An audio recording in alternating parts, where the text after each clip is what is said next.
Vote ঘোষণা না হলেও মালদাতে পৌঁছে গেল কেন্দ্রীয় বাহিনী। শুক্রবার রাতে কালিয়াচকে পৌঁছায় এক কেন্দ্রীয় বাহিনী। ফারাক্কা থেকে সিআইএসএফ এর এক কোম্পানি কালিয়াচকের পলিটেকনিক কলেজে পৌঁছায়।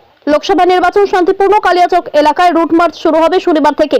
এদিন রাতে পলিটেকনিক কলেজে জওয়ানদের থাকার ব্যবস্থা করা হয়। যদিও পলিটেকনিক কলেজে ক্লাস চলছে, এখনো ছুটি ঘোষণা করা হয়নি, তাই কালিয়াচক পলিটেকনিক কলেজের পাশের বিল্ডিং এ আপাতত তাদের থাকার ব্যবস্থা করা হয়।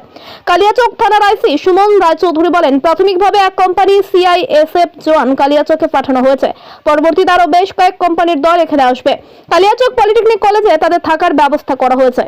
ব্যুরো রিপোর্ট, দিনরাত স্টার নিউজ।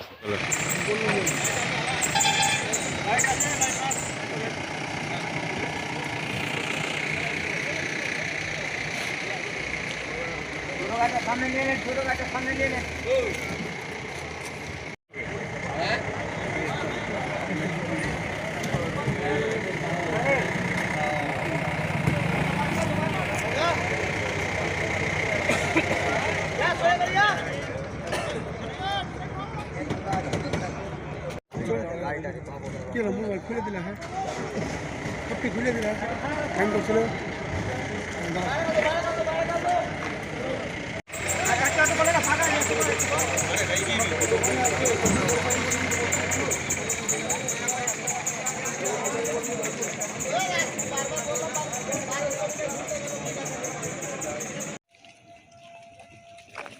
আমি ব্যস্ত আছি, পলিটেকনিক কলেজে যাচ্ছি।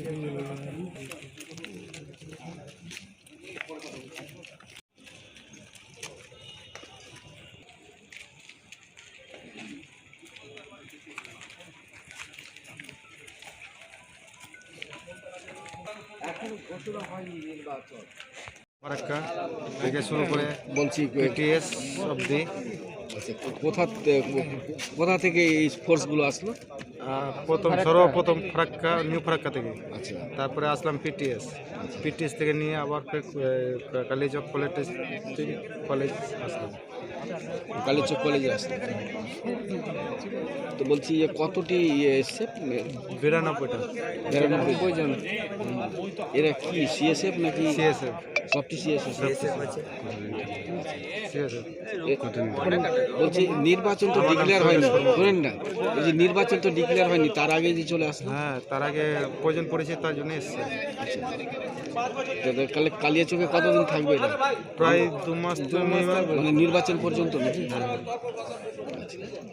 কি নাম আপনার? নাম কি? শৈলেশ কর্মকার। শৈলেশ কর্মকার। আপনি কি? বাস ড্রাইভার না?